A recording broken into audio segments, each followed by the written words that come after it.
50,000 మెజారిటీతో సర్వేపల్లి నియోజకవర్గంలో తాను ఘన విజయం సాధించడం ఖాయమని వ్యవసాయ శాఖ మంత్రి వైసీపీ ఎమ్మెల్యే అభ్యర్థి కాకాని గోవర్ధన్ రెడ్డి ధీమా వ్యక్తం చేశారు. నెల్లూరు జిల్లా ముత్తుకూరు మండలం పిడతపోలూరులో కాకాని ఎన్నికల ప్రచారం నిర్వహించారు.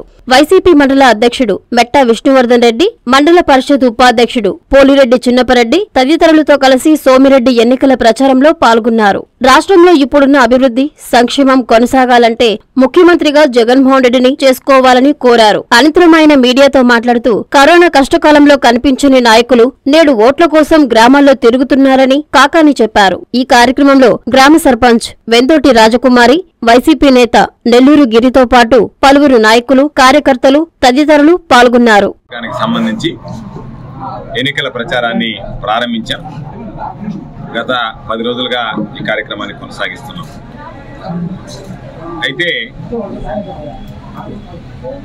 గత ఎన్నికలతో పోలిస్తే ఈ ఎన్నికలకి ప్రజల నుంచి విశేషమైనటువంటి స్పందన. ప్రజలు ఈరోజు బ్రహ్మరథం పట్టేటువంటి పరిస్థితి ఏర్పడింది. జగన్మోహన్ రెడ్డి గారు ఇచ్చినటువంటి హామీలన్నీ నిలబెట్టుకున్నాడు, సంక్షేమ కార్యక్రమాలు సమర్థవంతంగా అమలు చేశాడనేటువంటి నమ్మకం, విశ్వాసం ప్రజల్లో కలిగింది. కాబట్టి ఈరోజు ప్రజలు పెద్ద ఎత్తున వచ్చి మరలా వైఎస్ఆర్ కాంగ్రెస్ పార్టీ ప్రభుత్వం రావాలి, జగన్మోహన్ రెడ్డి గారు ముఖ్యమంత్రిగా ఉండాలి అని చెప్పి కోరుకునేటువంటి పరిస్థితి. సర్వేపల్లి నియోజకవర్గానికి సుదీర్ఘకాలంగా అపరిష్కృతంగా ఉన్నటువంటి అనేక సమస్యలను పరిష్కరించాం.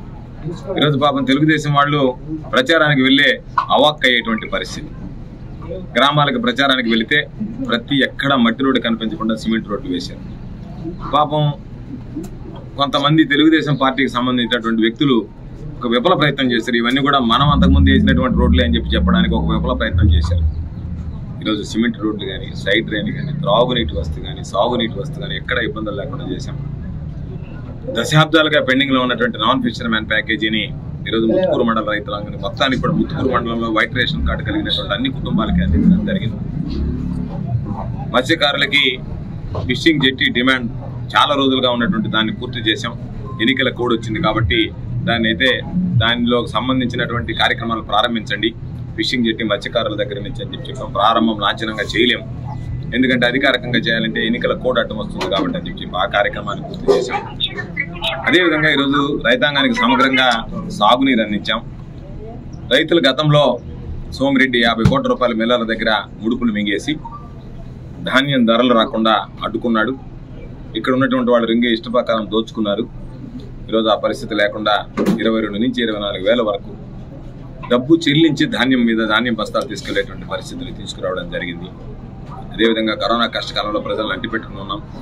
కరోనా కష్టకాలంలో ఎవ్వరూ కూడా ఈ అలీపురం రేట్లు ఎవ్వరూ కనిపించలేదు. ఎక్కడో హైదరాబాద్, బెంగళూరులో తలదాచుకున్నారు.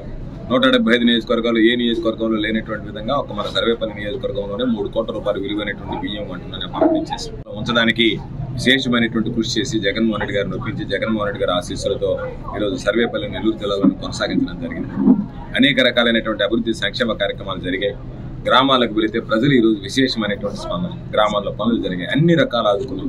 ఎవరికైనా అవసరం అనుకుంటే ఆరోగ్యశ్రీ కింద వైద్యం చేయించాం. వైద్యం చేయించుకున్నటువంటి కుటుంబాలు ఆర్థికంగా నిలదొక్కునే 100 కోట్ల రూపాయలతో జలజీవన్ మిషన్ కింద త్రాగునీటికి సంబంధించి మరో 25 సంవత్సరాలు ఎక్కడా కూడా ఈ సర్వేపల్లి నియోజకవర్గంలో ఉన్నటువంటి 5 మండలాలకు సంబంధించినటువంటి గ్రామాలకు సమస్య లేకుండా అన్ని రకాల అండగా నిలిచాం. కాబట్టి ఇటువంటి పరిస్థితుల్లో పాపం సోమిరెడ్డి ఫ్రస్ట్రేషన్లో ఉన్నాడు. ఆయన ఏం చేశాడో చెప్పుకోలేక ఆయన పాపం నన్ను పొగడడం మొదలుపెట్టాడు. వాట్సాప్లు తెలిస్తే నా గురించి పొగడమే, నా గురించి గుర్తు చేయడమే, నా గురించి జనాలలో పాపం నేను ఎక్కడన్నా మరుగున పడిపోతానేమోనని ఆ పని కూడా ఆయనే చేస్తున్నాడు. పాపం బహుళ ప్రచారంలో ఉంది. నేను చేసుకునే ప్రచారం కాకుండా ఆయన కూడా నా గురించి ప్రచారం చేయడం సంతోషించాల్సినటువంటి విషయం. కాబట్టి ఈరోజు గమనించాల్సింది ఎవరు అభివృద్ధి చేశారు, ఎవరు ఏం చేశారు, ఎవరు ఏ విధంగా ఉన్నారనేటువంటి ప్రత్యేకంగా చెప్పాల్సిన పని లేదు. సర్వేపల్లి నియోజకవర్గ ప్రజలే సాక్ష్యం.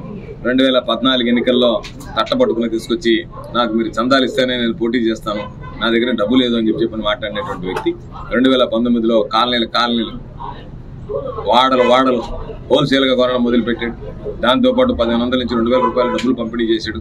ఇదంతా ఏమి కష్టార్జితంతో ఆయన ఆ 4 ఏళ్లలో సంపాదించాడనేటువంటి చెప్తూ మంత్రి పదవి రైతుల్ని అందరినీ దోచుకొని వాటిలతో ఆ రోజు కాలయాపన చేసి ఎన్నికల్లో ఖర్చు పెట్టి వెళ్ళడం తప్ప మరొక పరిస్థితి లేదు. కాబట్టి గ్రామంలో తిరగలేని పరిస్థితి, గ్రామాల అభివృద్ధిని గురించి చెప్పుకోలేనటువంటి పరిస్థితి, గ్రామంలో తన హయాంలో జరిగినటువంటి ఏ ఒక్క విషయాన్ని కూడా బయట పెట్టుకోలేనటువంటి పరిస్థితి. కాబట్టి తప్పనిసరిగా రాబోయేటువంటి రోజుల్లో వైఎస్ఆర్ కాంగ్రెస్ పార్టీని ఆదరించడానికి సర్వేపల్లి నియోజకవర్గ ప్రజలు అన్ని విధాలా సిద్ధంగా ఉన్నారు. భారీ మెజారిటీతో నేను సర్వేపల్లి శాసనసభ అభ్యర్థిగా, గురుమూర్తి తిరుపతి పార్లమెంట్ అభ్యర్థిగా ఘన విజయం సాధించడం ఖాయం. 50,000 పైచలకు మెజారిటీతో మేము ఘన విజయం సాధిస్తాం. సర్వేపల్లి నియోజకవర్గం నుంచి ఎక్కడ ఏం అనుమానం లేదు. గ్రామాల్లో ఎక్కడికి వెళ్ళినా సరే 2019 కన్నా 2019లో జగన్మోహన్ రెడ్డి గారు ఇస్తారనే నమ్మకంతో ఓట్లు వేశారు. 2024లో ఇచ్చాడు కదా అనేటువంటి కృతజ్ఞతతో ఈరోజు ప్రజలందరూ కూడా భారీ స్పందన ఉంది. ఓట్లు వేసేటువంటి పరిస్థితి ఏర్పడింది. ఖచ్చితంగా సర్వేపల్లి నియోజకవర్గంలో 50,000 పైచలకు మెజారిటీతో శాసనసభ అభ్యర్థిగా ప్రజల ఆశీస్సులతో విజయం సాధించడం ఖాయమని సందర్భంగా తెలియజేస్తుంది. ఎన్ఎల్ హాస్పిటల్స్ అత్యుత్తమ వైద్య సేవలు సామాన్యులకు అందుబాటులో. అపార అనుభవం గల వైద్య నిపుణులు doctor Nagendra Prasad Kulari, managing director, గుండె వ్యాధి వైద్య నిపుణులు గారి ఆధ్వర్యంలో cardiology, neurology, surgical gastroenterology, orthopaedic, ప్రసూతి మరియు గైనకాలజీ, పల్మనాలజీ, జనరల్ మెడిసిన్ మరెన్నో పలు విభాగాల వైద్య సేవలు. అత్యాధునిక ఎక్విప్మెంట్ గల ఐసీయూ, ఆపరేషన్ థియేటర్, క్యాథ్లా, 24/7 ఎమర్జెన్సీ మరియు క్రిటికల్ కేర్, అడ్వాన్స్డ్ మిషనరీ గల ల్యాబ్, సిటీ స్కాన్, ఎక్స్రే, అన్ని కంపెనీల హెల్త్ ఇన్సూరెన్స్ సౌకర్యం కలదు. అందరికీ అందుబాటులో అత్యాధునిక వైద్య సేవలు అతి తక్కువ ఖర్చులో. ఎన్ఎల్ హాస్పిటల్స్, PVR కళ్యాణ మండపం ఎదురుగా, అన్నమయ్య సర్కిల్ దగ్గర, మాగుంట లేఅవుట్.